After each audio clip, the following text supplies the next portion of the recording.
آج انشاءاللہ سورۃ النازعات سے آغاز کریں گے. ظاہر یہ ساری مکی صورتیں ہی ہیں. والنازعات غرقا، قسم ہے ان فرشتوں کی جو غوطہ کھا کر، غوطہ لگا کر کھینچتے ہیں. اور اس کے اوپر اتفاق ہے، اس سے مراد وہ فرشتے ہیں جو انسان کی جان نکالنے پر مامور ہیں. ملک الموت علیہ السلام ان کے ساتھ اٹیچ فرشتے، کہ وہ جو گنہگار لوگ ہیں ان کے جسم میں گویا کہ غوطہ لگا کے ان کی ایک ایک رگ و جان سے روح نکالتے ہیں، وَلِعَوْذُ بِاللَّهِ تعالیٰ. اور سخت تکلیف ہوتی ہے. یہ ایک ٹاپک ہی الگ ہے، اس پہ گھنٹوں بولا جا سکتا ہے، چونکہ میں آلریڈی اس کے اوپر 2 لیکچرز ڈیٹیل ریکارڈ کروا چکا ہوں.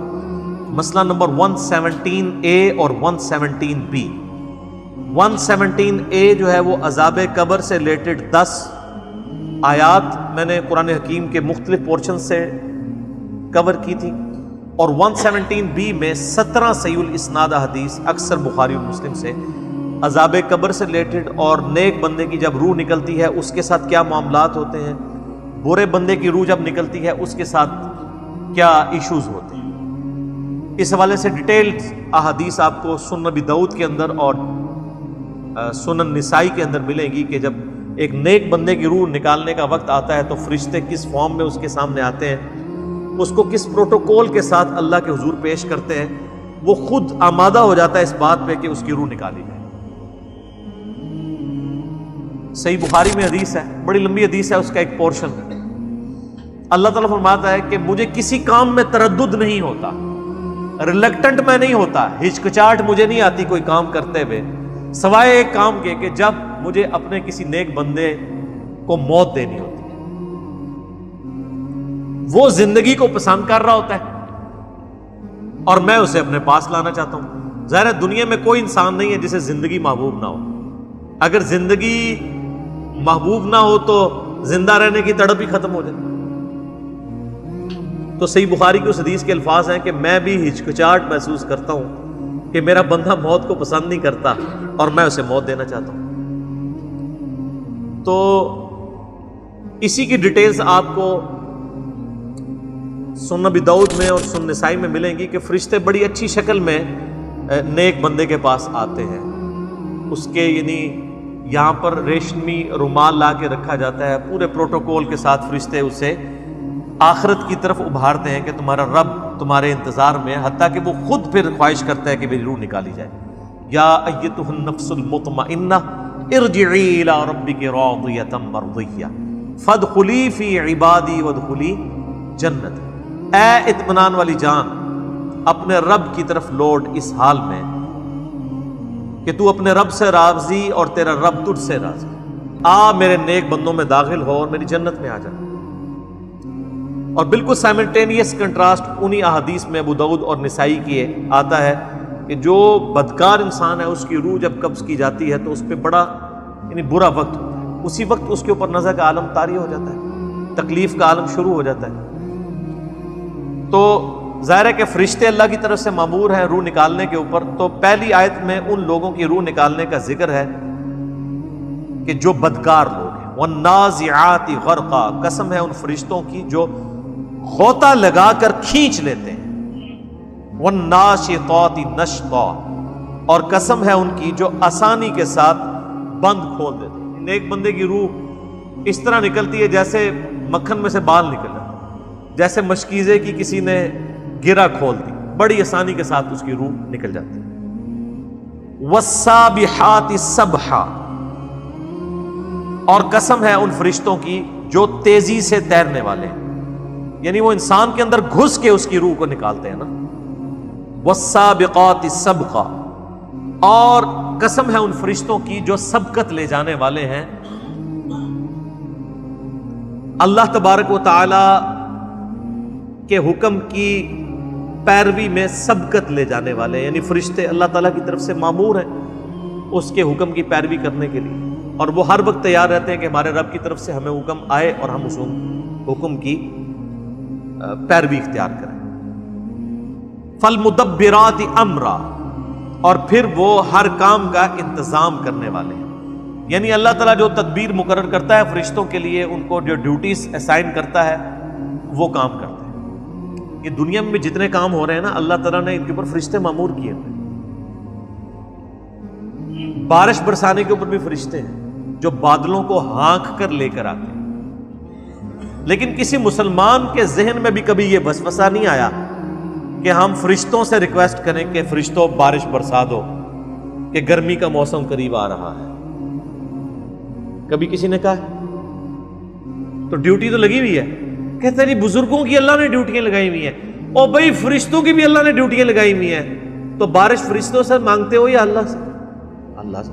کیونکہ صحیح بخاری میں درجنوں حدیث ہیں کتاب الاستسقاء چیپٹر میں کہ نبی علیہ السلام نے بارش کے لیے باقاعدہ نماز اور دعا تعلیم فرمائی ہے. اللہ سے مانگنی ہے. تو لہٰذا کسی بزرگ کو، کسی فرشتے کو، کسی بڑے سے بڑی ہستی کو اللہ تعالیٰ نے کسی خدمت میں مامور بھی کیا ہو، تب بھی اس چیز کی متقاضی نہیں ہے کہ اس سے مدد مانگی جائے. مدد اللہ ہی سے مانگی. اگر اللہ کے علاوہ کسی اور سے مدد مانگیں گے، خواہ وہ اللہ کے اذن کے ساتھ مانگیں، اللہ کا بندہ سمجھ کے مانگیں، غیر محدود سمجھ کے مانگیں، غیر مستقل بذات سمجھ کے جو مرضی اکویشنیں لگا کے مانگیں، وہ شرک کی کیٹیگری میں فال کرنا چاہیے. ایاک نعبد و ایاک نستعین. اے اللہ ہم صرف تیری عبادت کرتے ہیں اور غائب میں مدد کے لیے، دعا کے لیے صرف تجھی کو پکارتے ہیں. یوم ترجف الراجفہ، جس روز تھر تھرائے گی تھر تھرانے والی، یعنی جب قیامت قائم ہوگی تو پوری زمین کام اٹھے گی. تتبعها الرادفہ، اور اس کے پیچھے ایک اور جھٹکا آئے گا. قلوب یومئذ واجفہ، اس دن کتنے ہی دل ایسے ہوں گے جو خوف سے کانپ رہے ہوں گے. ابصارها خاشعہ، ان کی آنکھیں ڈر کے مارے جھکی ہوئی ہوں. یہاں تو بڑے اکڑتے ہیں نا، وہ دیکھی جائے گی جی آگے. اللہ معاف کرنے والا. کرتوت کر رہے ہیں اللہ کے دشمنوں والے اور معافی مانگ رہے ہیں اللہ سے، اور وہ بھی آخرت میں، دنیا میں نہیں. دنیا میں مانگی ہوتی تو مل ہی جاتی. اللہ تعالیٰ ماتا ہے آنکھیں ڈر سے جھکی بھی ہوں گی کیونکہ پتہ ہوگا نا کیا کرتوت کیے میں. یقولون انا لمردودون فی الحافرہ، اور اس وقت وہ کہہ رہے ہوں گے کیا ہم، یعنی اس وقت دنیا میں ان کا یہ کلام ہے، کیا ہم پلٹائے جائیں گے الٹے پاؤں، یعنی مرنے کے بعد ہمیں دوبارہ زندہ کیا جائے گا. وہاں جب زندہ ہوں گے تو آنکھیں شرم سے جھکی بھی ہوں. اذا كنا عظاما نخرہ، جب ہم بوسیدہ ہڈیاں ہو جائیں گے تو ہمیں کیا دوبارہ اٹھایا جائے گا. قالوا تلك اذا کرۃ خاسرہ، تو وہ بولتے ہیں یہ واپسی تو پھر بڑے گھاٹے کی ہوگی. یعنی مراد یہ ہے کہ اگر واقعی مرنے کے بعد زندہ کیا جائے گا تو مارے گئے، تو لہٰذا ہم نے چونکہ مارے تو جانا نہیں ہے، تو یہ مرنے کے بعد جی اٹھنے والی بات ہی یہ فضول ہے، یہ ایسا کچھ نہیں ہونے والا. یعنی وہ کبوتر بلی کو تو غائب نہیں کر سکتا، اپنی آنکھیں تو بند کر سکتا ہے. تو انکار ہی کر دیا قیامت کا. یہ قیامت کا انکار عقیدے میں بھی ہوگا اور اعمال میں بھی. مسلمان تو عقیدے میں آخرت کا انکار نہیں کرتے، لیکن اعمال سے تو کر رہے ہیں. ان کے اعمال اس طرح کے گویا کہ انہوں نے مر کے اللہ کے حضور پیش ہی نہیں ہونا. اتنی بے فکری کی زندگی ہے. دنیا میں چھوٹے سے نقصان کی فکر ہو تو راتوں کی نیندیں برباد ہو جاتی ہیں. یہاں سال سال گزر جاتے ہیں، کبھی اٹھ کے فجر کی نماز نہیں پڑھی، کسی کی رات کی نیند برباد نہیں ہوتی. سال سال ہو گئے عشاء کی نماز نہیں پڑھی، رات کو پھر بھی سکون سے نیند آ رہی. یہ بے فکری. تو اللہ تعالیٰ مارا ہے کہ وہاں پھر ان کو پتہ چلے گا. تو یہ کہتے ہیں کہ وہاں اگر ہم واپس کیے گئے پھر تو بڑے گھاٹے کی بات ہوگی. فَإِنَّمَا هِيَ زَجْرَةٌ وَاحِدَةٌ، پس وہ واپسی تو فقط ایک جھیڑک ہوگی. فَإِذَا هُمْ بِالسَّاهِرَةِ، تو سب کے سب کھلے میدان میں جمع ہو جائیں گے. یعنی وہ اللہ کی طرف سے ایک ڈانٹ پلائی جائے گی. پہلا ایک نفخہ پھونکا جائے گا نا، سب کے سب لوگ بے ہوش ہو جائیں گے. پھر دوبارہ سے جب سور پھونکا جائے گا تو ایک ڈانٹ ہوگی، اور ڈانٹ ایسی زبردست ہوگی کہ سب کے سب لوگ مردے قبروں سے جی اٹھیں گے اور میدان محشر کی طرف بھاگیں گے بے اختیار. کوئی سائن بورڈ نہیں لگا ہوگا کہ سر اس طرف جانا ہے. سب کے سب کھینچے چلے جا رہے ہوں گے اس ایک جگہ کی طرف جہاں پہ اللہ کے حضور انہوں نے پیش ہونا ہے.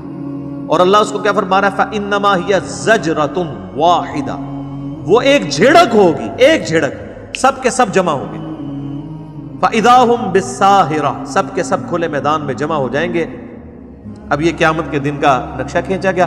اب فوراً ہی روئے سخن جو ہے وہ ایک دوسری طرف کیا گیا، حضرت موسیٰ علیہ السلام اور فرعون کے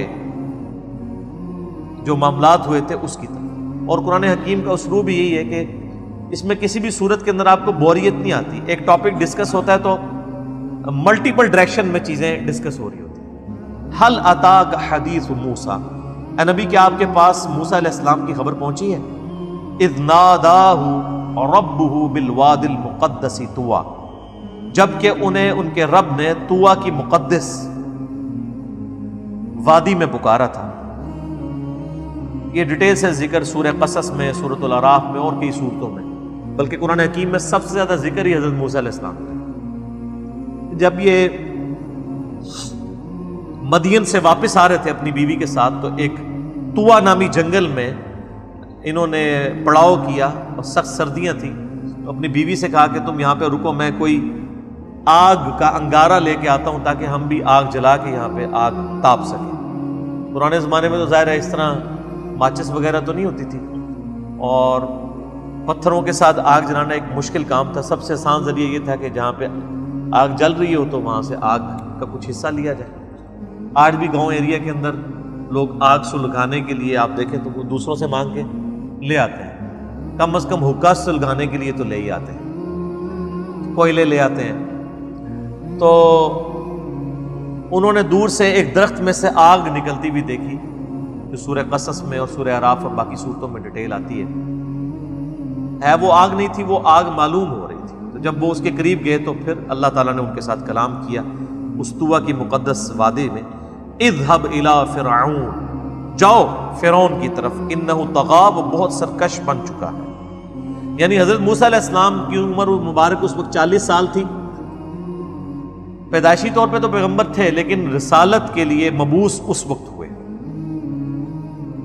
فَقُلْ هَلْ لَكَ إِلَىٰ أَن تَزَكَّىٰ، پس جا کے فرعون سے پوچھنا کیا تیری خواہش ہے کہ تو پاک ہو جائے؟ وَأَهْدِيَكَ إِلَىٰ رَبِّكَ فَتَخْشَىٰ، اور کیا تو چاہتا ہے کہ میں تیری رہبری کروں، تیری ہدایت کروں تیرے رب کی طرف؟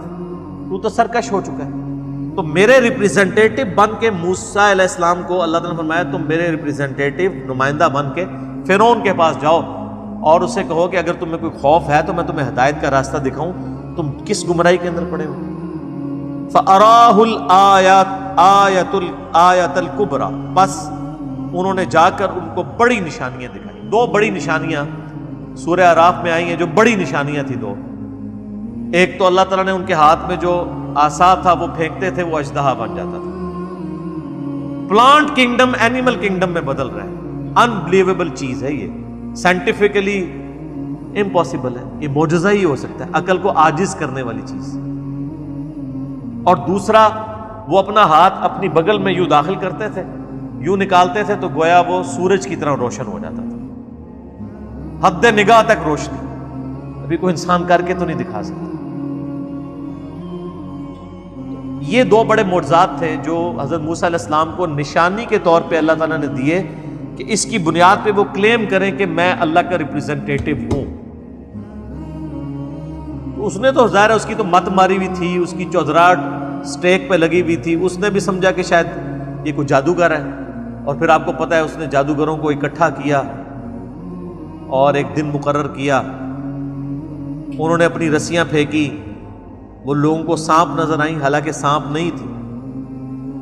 پھر موسیٰ علیہ السلام کو اللہ نے وحی کی، انہوں نے اپنا عصا پھینکا، وہ ساری رسیوں کو، جو ہے رسیاں تھیں لیکن لوگوں کو سانپ نظر آ رہی تھی، نظر کے دھوکے کی وجہ سے نکل گئی۔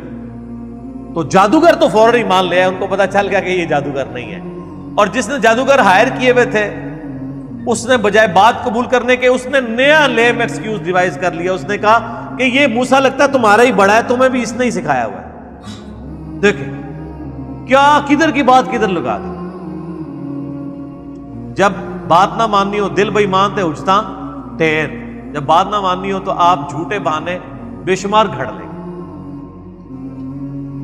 فَأَرَاهُ الْآيَةَ الْكُبْرَىٰ، پس موسیٰ علیہ السلام نے جا کر بڑی بڑی نشانیاں ان کو دکھائیں فرعونیوں کو۔ فَكَذَّبَ وَعَصَىٰ، لیکن اس نے جھٹلایا اور نافرمانی کی روش اختیار کر لی.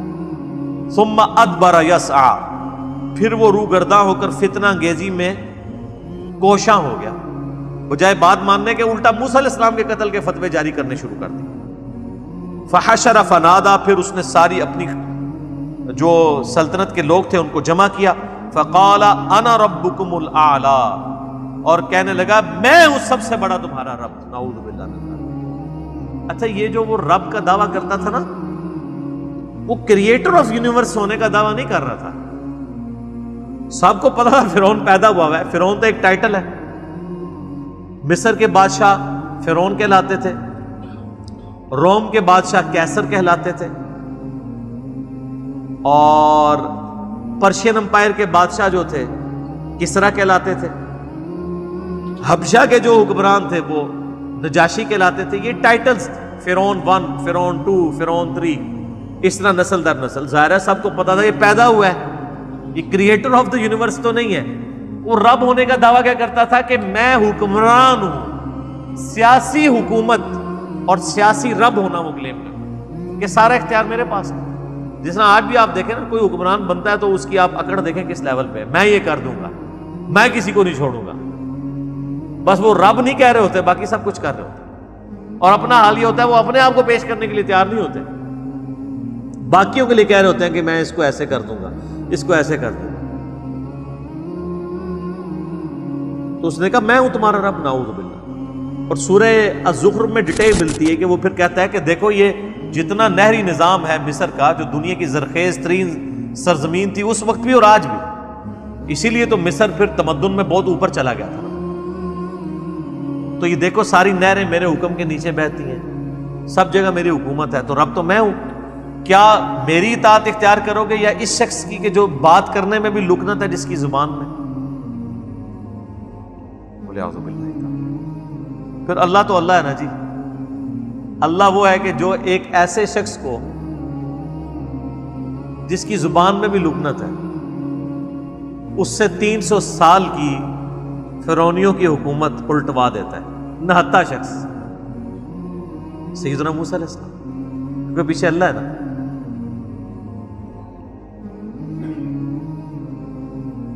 فَأَخَذَهُ اللَّهُ نَكَالَ الْآخِرَةِ وَالْأُولَى، اللہ فرماتا ہے آخر مبتلا کر دیا اسے اللہ نے آخرت اور دنیا کے دوہرے عذاب. عذاب کیا آیا؟ سمندر میں غرق کر دیا کہ اپنی قوم کے سمیت بنی اسرائیل کو اللہ تعالیٰ نے نجات دے دی. ان فی ذلک لعبرۃ لمن یخشی، بے شک اس واقعے میں عبرت ہے اس کے لیے جو اللہ سے ڈرتا ہے. ہائے ہائے ہائے، یہ بڑی کانٹے کی بات ہے. وہ جو ہدی للمتقین آپ پوچھ رہے تھے اس کی تشریح آئی ہے. اللہ فرماتا ہے قرآن سے اس نے عبرت پکڑنی ہے جو ڈر جائے. سٹارٹ میں بھی آیا ہدی للمتقین. قرآن ہدایت تو سب کے لیے، ہدی للناس آیا قرآن میں. ہدایت تو ہر انسان کے لیے ہے، لیکن وہ انسان ہدایت حاصل کرے گا جو ہدی للمتقین ہوگا. اور ہدی للمتقین کا مطلب کیا؟ ڈر جانے والا، جس نے زندگی میں ایک دفعہ بھی سیریسلی یہ چیز سوچی کہ مجھے میری مرضی کے بغیر جس نے پیدا کیا وہ میرے ساتھ کچھ بھی کر سکتا ہے، مجھے مرنے سے پہلے پہلے اسے راضی کرنا ہے. اس کے دل میں ڈر پیدا ہوگا نا. انسان کی زندگی میں سب سے بڑا ڈر یہی ہے کہ میں کدھر سے آیا ہوں، مجھے کس نے پیدا کیا ہے، میرا اوریجن کیا ہے، میرے ساتھ آخر میں کیا ہونا ہے. اسی پرپز آف لائف کو جو لوگ تلاش کرتے ہیں وہ گاڈ تک پہنچ جاتے ہیں. انہی کے لیے کہا گیا ہدی للمتقین. قرآن میں ہدایت ہے ڈر جانے والوں کے لیے، جو ایک دفعہ سیریسلی سوچ لیں کہ یار ہمیں کسی نے پیدا کیا ہے، ہم اپنی مرضی سے پیدا نہیں ہوئے، اور جس نے پیدا کیا وہ ہمارے ساتھ کچھ بھی کر لے ہمیں کوئی بچا نہیں سکتا، تو ہم کیوں نہ اس کی اطاعت اختیار کر لیں. اور یہاں پہ بھی آیا اللہ فرماتا ہے قرآن میں عبرت اور ہدایت اس کے لیے لمن یخشی، جو ڈر جائے. جو نہ ڈرے اس کے لیے قرآن میں کوئی ہدایت نہیں ہے. فذکر بالقرآن من یخاف وعید، اے نبی قرآن سے اسے ڈر سنائیے جو اللہ کی دھمکی سے ڈرتا ہے. اچھا اللہ بھی کہہ رہا ہے کہ جو ڈرتا نہیں ہے نا اسے ہدایت کو نہیں ملنی. اس کا مطلب ہے قرآن نے آپ کو کان سے پکڑ کے ہدایت نہیں دینی ہے، قرآن نے صرف دعوت دینی ہے. اگر آپ ہدایت قبول کرنے کے لیے تیار نہیں ہیں تو دنیا کے سارے پیغمبر مل کے، دنیا کی ساری کتابیں الہامی مل کے آپ کو ہدایت نہیں دے سکتے۔ دیکھ لو آپ کتنے طاقتور ہیں، اگر آپ گمراہی پہ اتر آئے، سارے پیغمبر مل کے آپ کو ہدایت نہیں دے سکتے، ساری کتابیں مل کے نہیں دے سکتے۔ اللہ تو ویسے ہی نہیں دے گا، کیوں؟ اس لیے کہ ہدایت اس کائنات کی سب سے قیمتی چیز ہے۔ جو قیمتی چیز کی قدر نہ کرے اس کو اللہ ہدایت نہیں دیتا، اور جو قدر کر لے، وہ چاہے بلال حبشی ہو، اس کو ہدایت مل جائے گی، اور اس کے آقا کو امیہ ابن خلف کو نہیں ملے گی۔ اور جو ہدایت کا طلبگار ہو، چاہے وہ ایک غلام زادہ عمار ابن یاسر ہی کیوں نہ ہو، اس کو ہدایت مل جائے گی، لیکن اس کے آقا ابو جہل کو، جسے ابو الحکم کہا جاتا ہے، حکمت کا باپ، سب سے جینیس بندہ عرب کا، اسے بات نہیں سمجھ آئی، اس کے غلام کو، یاسر کو بھی اور سمیہ کو بھی، اور ان کے بچے عمار کو بھی سمجھ آ گئی۔ اسی لیے قرآن حکیم میں جب یہودیوں کے بارے میں آتا ہے، وہ کہتے ہیں ہمارے دلوں پہ تو غلاف چڑھے ہیں نبی، تمہاری بات ہم پہ اثر نہیں کرتی، تو فخریہ کہتے تھے۔ تو اللہ تعالیٰ فرماتا ہے نہیں، تم پہ اللہ کی لعنت ہوئی ہوئی ہے، کیونکہ نبی کا کیا نقصان کر رہے ہو بات نہ مان کے، خود ہی دوزخ میں جاؤ گے۔ یہاں پہ بھی ہم لوگوں کو کہتے ہیں نا، او جی آپ جو مرضی قرآن حدیث سے بیان کریں، ہم اپنے بزرگوں کے راستے سے نہیں ہٹیں گے، اور یہ فخریہ بیان کر رہے ہوتے ہیں، جبکہ ان کے اوپر لعنت پڑی ہوئی ہوتی ہے۔ اور اگر آپ کا دعویٰ ہے کہ آپ کے بزرگوں کا طریقہ وہی ہے جو قرآن و سنت کا ہے، پھر تو قرآن و سنت سے آپ کو چڑ ہی نہیں ہونی چاہیے۔ قرآن و سنت سے چڑ انہی کو ہی ہوتی ہے جن کو پتہ ہے کہ قرآن کی آیت کچھ اور کہہ رہی ہے، ہمارے بزرگ کچھ اور بتا کے گئے ہیں، حدیثیں کچھ اور کہہ رہی ہیں، ہمیں ہمارے بزرگوں نے کچھ اور بتایا، تو کہتے ہیں بات ہی نہیں سنتے، کہتے ہیں نا علی کے لیکچر نہیں سن رہے، اس لیے کہ ان کو پتہ ہے کہ اس نے وہ بات بتانی ہے جو کتابوں میں لکھی ہے، اور جب وہ سنیں گے تو کہیں گے ہمارے تو بزرگ ہمارے ساتھ فراڈ کر کے گئے، تو فوراً ہدایت کا راستہ کھل جائے گا۔ اللہ کے فضل سے اس پلیٹ فارم سے کبھی یہ بات نہیں ہوئی کہ فلاں کو نہیں سننا۔ میں کہتا ہوں دنیا کے ہر گمراہ کو سنیں، تاکہ آپ کو پتہ چلے کہ گمراہی اور ہدایت میں فرق کیا ہے۔ اگر اسلام سچا مذہب ہے اور اسلام کے ماننے والے کوئی اپنے آپ کو اچھے سمجھتے ہیں کہ ہم اچھے مکتب فکر، ہمیں جنتی گروہ ہمارا ہے، تو ان کو تو فخریہ کہنا چاہیے کہ جناب قرآن کھول کے کوئی صفحہ پڑھیں، ہماری ہر بات قرآن سے ثابت ہوگی۔ اس کی بجائے اگر وہ یہ کہہ رہے ہوں قرآن ڈائریکٹ نہیں پڑھنا آپ گمراہ ہو جائیں گے، تو اس کا مطلب کیا ہے؟ تو دنیا میں ہی سر فیصلہ ہو گیا ہوا ہے کون ہدایت پہ ہے کون گمراہی پہ ہے۔ البتہ وہ آپ اگر آنکھیں کھولیں گے تو آپ کو پتہ چلے گا۔ اگر آپ کبوتر کی طرح آنکھیں بند کر کے سمجھ رہے ہیں کہ بلی غائب ہو جائے گی، سر بلی نہیں غائب ہوگی، تھوڑی دیر بعد آپ کی گیچی میں روڑ لے گی، موت کا فرشتہ تیار کھڑا ہے۔ تو اس لیے اپنے آپ کو دھوکہ نہ دیں، یہ قیامت کی، اس میں قیامت مضمر ہے جی۔ ان فی ذلک لعبرۃ لمن یخشی، قرآن میں عبرت اس کے لیے ہے جو ڈرے، جو نہیں ڈرتا کچھ نہیں۔ اور ایک بات یاد رکھیے گا، جو نہیں ڈرتا اسے تبلیغ کرنا بھی حرام ہے جی۔ ہم تو کہتے ہیں نہیں، اس کو سمجھا کے ہی چھوڑیں گے۔ اس بات کے اوپر تو اللہ تعالیٰ نے نبی علیہ السلام کو کئی جگہ پہ گرفت فرمائی ہے کہ آپ کیوں اس طرح کرتے ہیں۔ سَيَذَّكَّرُ مَن يَخْشَىٰ، اے نبی نصیحت اسے کریں جو ڈرتا ہو، وَيَتَجَنَّبُهَا الْأَشْقَىٰ، اور اس سے اجتناب کریں جو بدبختی پہ اترا ہوا ہے، بات سننے کے لیے تیار نہیں ہے۔ وَيَتَجَنَّبُهَا الْأَشْقَىٰ الَّذِي يَصْلَى النَّارَ الْكُبْرَىٰ، اس بدبخت کو تو ہم اس بڑی آگ پہ پیش کریں گے۔ ثُمَّ لَا يَمُوتُ فِيهَا وَلَا يَحْيَىٰ، پھر اس آگ میں نہ وہ زندوں میں ہوگا نہ مردوں میں۔ قَدْ أَفْلَحَ مَن تَزَكَّىٰ، بے شک کامیاب تو وہ ہوا جس نے اپنے نفس کا تزکیہ کر لیا، پاک ہو گیا خود۔ وَذَكَرَ اسْمَ رَبِّهِ فَصَلَّىٰ، اور اپنے رب کا نام لے کر نماز پڑھی۔ نماز ہم کس طرح شروع کرتے ہیں؟ اللہ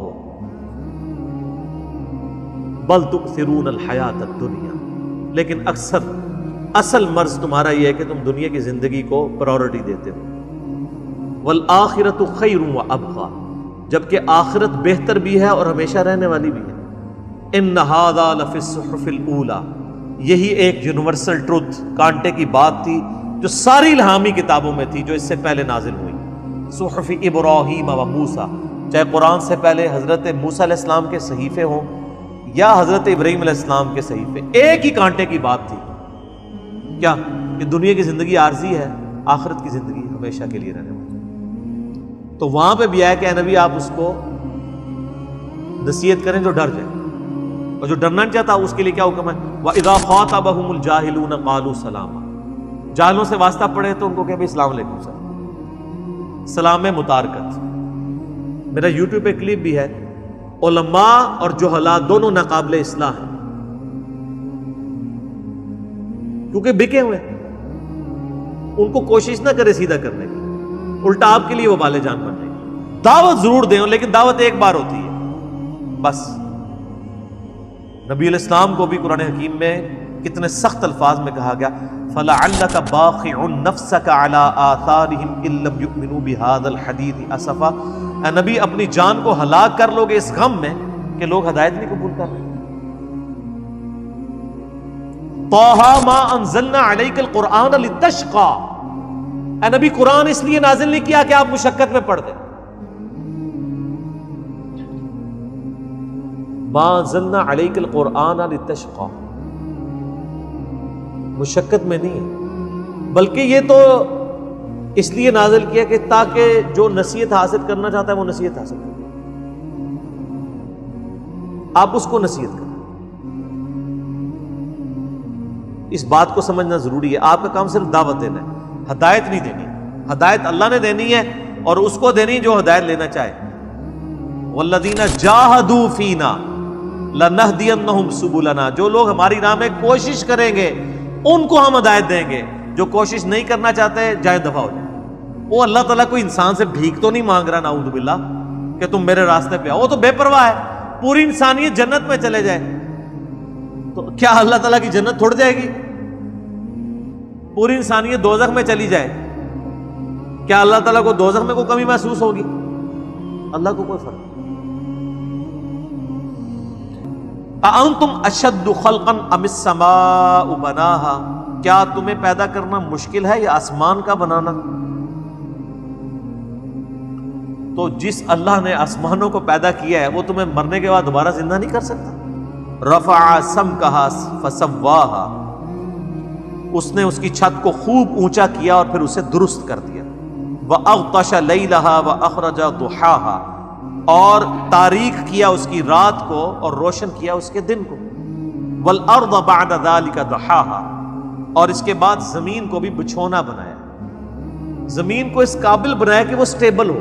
ہر سیکنڈ میں 2 زلزلے آتے ہیں زمین پہ، ان کا ایمپلیٹیوڈ کم ہوتا ہے، ادروائز وہ بڑھ جائے تو زمین پہ کوئی سٹیبل نہیں رہ سکتا۔ تو زمین بچھونا اس اعتبار سے ہے کہ یہ سٹیبل ہے۔ بچھونے کا یہ مطلب نہیں کہ وہ فلیٹ ہے، ویسے تو بہت بڑے سرکمفرنس پہ ایک چھوٹی سی آرک کو آپ لیں تو فلیٹ ہی ہوتی ہے۔ زمین کا سرکمفرنس 40,000 کلومیٹر ہے، اس میں اگر آپ 1 کلومیٹر بھی لیں تو وہ اسٹریٹ لائن ہی ہوگی، کوئی بہت بڑا سرکمفرنس ہے۔ تو بچھونا یہ کہ رہنے کے قابل بنا ہے۔ اخرج منها ماءها ومرعاها، نکالا ہے اس سے اس نے پانی اور اس کا سبزہ۔ زمین میں ہی پانی اللہ نے رکھا ہے، وہی ایویپوریٹ ہو کے اوپر جاتا ہے اور پانی جب برستا ہے تو سبزہ نکلتا ہے۔ والجبال ارساها، اور پہاڑوں کو گاڑ دیا ہے ڈائنامک بیلنسنگ کے لیے۔ متاعا لکم ولانعامکم، اور یہ اللہ تعالیٰ نے سارا معاملہ کیا ہے تمہارے لیے اور تمہارے مویشیوں کے لیے۔ یہ زندگی کا سارا نظام جو ہے اللہ تعالیٰ نے پانی کے ذریعے ہی چلایا ہوا ہے، اور اس سے بھی پہلے سورج کے ذریعے۔ سورج کی تپش سے پانی ایویپوریٹ ہوتا ہے، بارشوں کی فارم میں برستا ہے، گلیشیئرز کی فارم میں پہاڑوں پہ سٹور ہوتا ہے، پھر سورج کی تپش سے وہ پگھلتے ہیں، اوپر دریا چلتے ہیں، زمین کے نیچے پانی کے دریا چلتے ہیں جو ہم پانی نکالتے ہیں، اور وہی سمندروں کا پانی ہے جو اللہ تبارک و تعالیٰ جو ہے وہ ایویپوریٹ کروا کے سورج کی روشنی کے ذریعے، اس کی تپش کے ذریعے بارش کی فارم میں برساتا ہے، سبزہ اگتا ہے، اس سبزے کو ہم بھی کھاتے ہیں، ہمارے مویشی بھی کھاتے ہیں، ہماری ساری خوراک زمین سے آ رہی ہے۔ آپ دنیا میں کوئی بھی چیز کھا رہے ہیں نا، خواہ وہ ڈائریکٹ کھا رہے ہیں یا ویلیو ایڈیشن کے بعد کھا رہے ہیں، آ رہی زمین سے۔ KFC میکڈونلڈ بھی زمین سے ہی اگا ہوا ہے، سب کی سب، ہر چیز زمین سے۔ کسی چیز کو ڈیپ ڈگ کرے، آخری روٹ اس کا زمین ہے۔ تو اس زمین کے اوپر اللہ نے زندگی آباد کی تمہارے لیے اور تمہارے مویشیوں کے لیے. فَإِذَا جَاءَتِ الطَّامَّةُ الْكُبْرَى، پھر جب وہ آ جائے گی بڑی آفت. یہ میں نے جس طریقے سے اردو بولی ہے نا، عربی اس سے بھی زیادہ ڈاڈی ہے. فَإِذَا جَاءَتِ الطَّامَّةُ الْكُبْرَى، جب وہ بڑی آفت آ جائے گی. کون سی؟ قیامت کا دن. یوم یتذکر الانسان ما سعی، اس دن انسان یاد کرے گا جو دنیا میں اس نے کمائی کی تھی. یعنی کسی نے اچھے اعمال کیے ہوں گے تو وہ یاد کر رہا ہوگا یا اللہ میں نے یہ بھی کیا تھا، یہ بھی ہے، امید ہے میں بچ جاؤں گا. اور جس نے پٹھے کام کیے ہوں گے، برے کرتوت کیے ہوئے ہوں گے، اس کو یاد آ رہا ہوگا میں دنیا میں یہ کر کے آیا ہوں تو اب میرے کرتوت میرے سامنے آئیں گے. وَبُرِّزَتِ الْجَحِيمُ لِمَن يَرَى، اور دوزخ لا کے سامنے کر دی جائے گی ہر دیکھنے والے کے. جیسے یہاں بھی آپ کو پتا نا ورلڈ کپ سے پہلے وہ ٹرافی کی نمائش کر دی جاتی ہے، تو میدان معاشر میں بھی دوزخ لا کے سامنے نمائش کی جائے گی کہ پتروں تیار ہو جاؤ جتنے جو ہونی ہے. تو ظاہر آپ سمجھ سکتے ہیں کہ اس وقت جنہوں نے دنیا میں برے اعمال کیے ہیں وہ تو خود ہی اپنے اوپر گواہ ہو جائیں گے کہ یہ ٹرافی انہی کو ملنے والی ہے. اللہم اجرنا من النار، اللہم اجرنا من النار، اللہم اجرنا من النار. اللہم من احییتہ منا فاحیہ علی الاسلام ومن توفیتہ منا فتوفہ علی الایمان. آمین.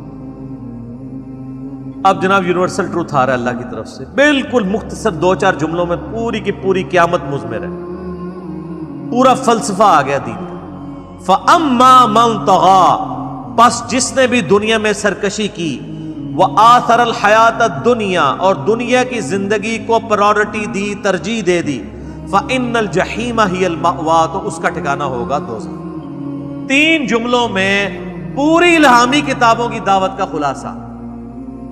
فَأَمَّا مَن طَغَىٰ، جس نے سرکشی کی، اللہ کی حدوں کو پھلانگا دنیا میں، وَآثَرَ الْحَيَاةَ الدُّنْيَا، اور دنیا کی زندگی کو سب کچھ سمجھ لیا، اسے پرائورٹی دے دی، ترجیح دے دی، فَإِنَّ الْجَحِيمَ هِيَ الْمَأْوَىٰ، اس کا ٹھکانہ ہوگا دوزخ. 3 جملوں میں کنکلوڈ ہو گیا کہ ایک کیٹیگری یوں ہوگی. آگے سنیں.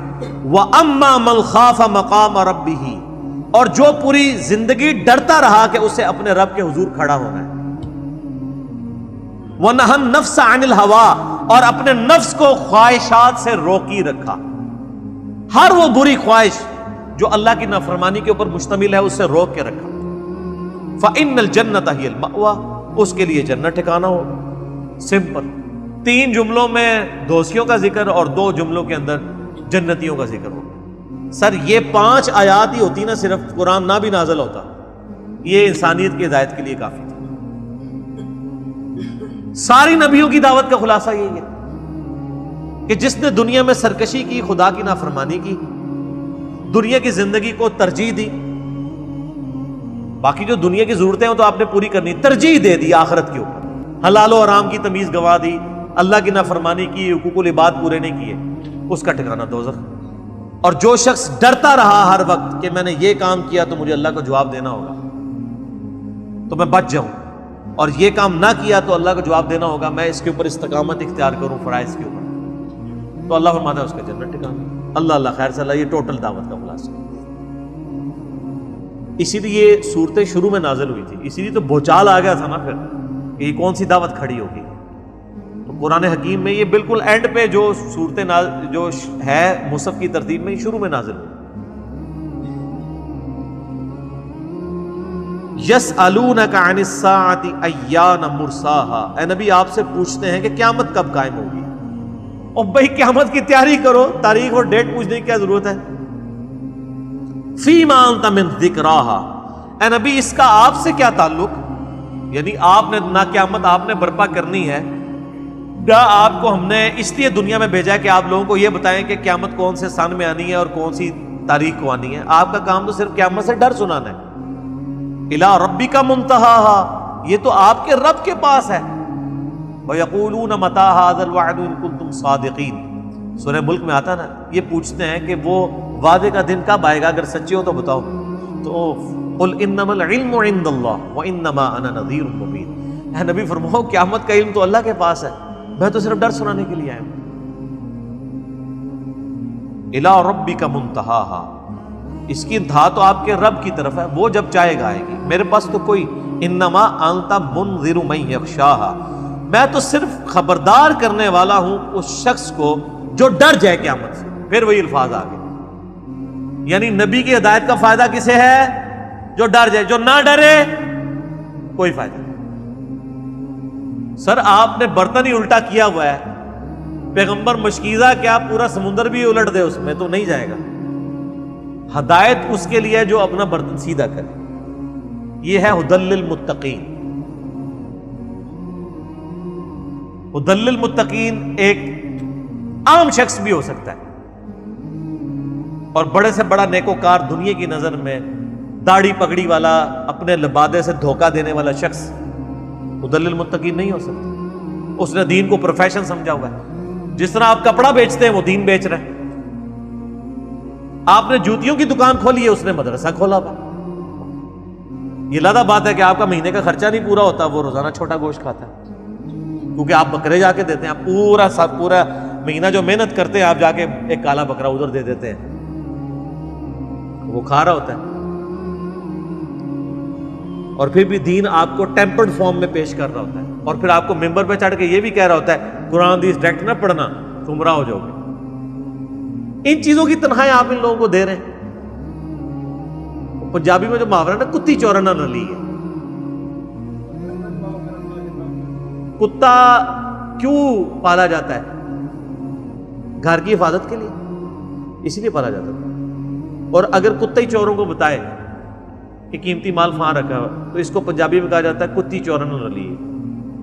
اور آپ کو حیرانگی ہوگی کہ علماء سو کے لیے قرآن میں کتے کی مثال ہی آئی ہے۔ سورہ اعراف کی آیت نمبر 175 میں بلعام بن بعورہ کو کہا کتے کی طرح زبان ہانپتا رہتا ہے، اس کی رالیں ٹپکتی ہیں، خواہ اس پہ بوجھ ڈالا جائے یا نہ ڈالا۔ اور صرف قرآن میں نہیں، سنن نبی داؤد میں نبی علیہ السلام نے فرمایا کہ میری امت میں ایسے گروہ پیدا ہوں گے، ان میں بدعتیں اس طرح راسخ ہو جائیں گی جیسے باولا کتا کسی کو کاٹ جائے اور اس کے ایک ایک رگ و ریشے میں بدعت داخل ہو جائے میری امت۔ تو یہ باولا کتا کون سا کاٹتا ہے کہ جس کی وجہ سے انسان کے رگ و ریشے میں گمراہی داخل ہو جاتی ہے؟ کوئی اسکواش کا پلیئر تو نہیں ہوتا، کوئی کرکٹ کا پلیئر تو نہیں ہوتا، مولوی ہوتا ہے نا۔ بدعت مولوی داخل کرتا ہے نا۔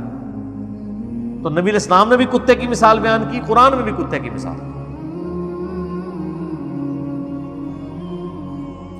اسے نصیحت کرنے والے ہیں جو ڈر جائے۔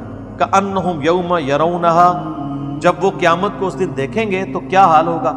لم یلبثوا الا عشیۃ او ضحاہا، انہیں یوں محسوس ہوگا دنیا میں وہ نہیں ٹھہرے تھے مگر ایک شام یا ایک صبح۔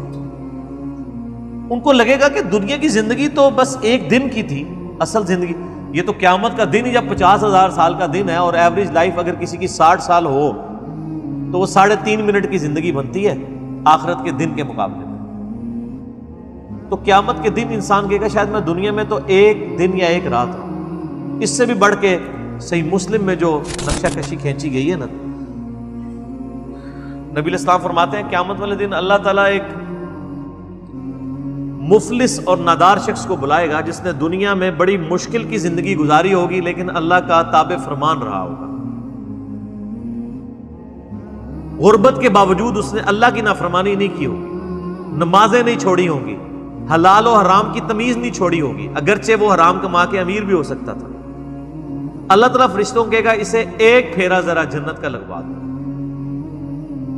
صحیح مسلم کے الفاظ ہیں، جب وہ جنت کا پھیرا لگا کے واپس آئے گا نا، اللہ فرمائے گا دنیا میں کوئی تکلیف دیکھی تو نے؟ کہے گا یا اللہ میں نے دنیا میں کوئی تکلیف نہیں دیکھی۔ ایک جنت کا پھیرا اس کی دنیا کی زندگی کی ساری تکلیفوں کو ختم کر دے۔ پھر ایک ایسے شخص کو بلایا جائے گا جس نے بڑی ٹھاٹھ کی زندگی دنیا میں گزاری ہوگی اور نافرمانی ڈٹائی کے ساتھ کی ہوگی اور دنیا میں عیاشی کی ہوگی۔ اللہ فرمائے گا اسے ذرا دوزخ کا ایک پھیرا لگواؤ۔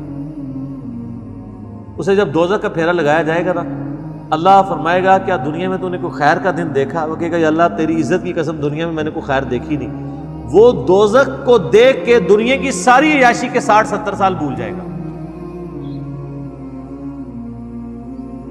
تو یہ جو لوگ کہتے ہیں ایک پھیرا ہی لگنا ہے، یہ پھیرا صرف اس کو عبرت کے لیے جلائے گا، جو باقی تو اس کو بعد میں جو پھینکنا ہے اللہ نے وہ تو پھینکنا ہی پھینکنا ہے۔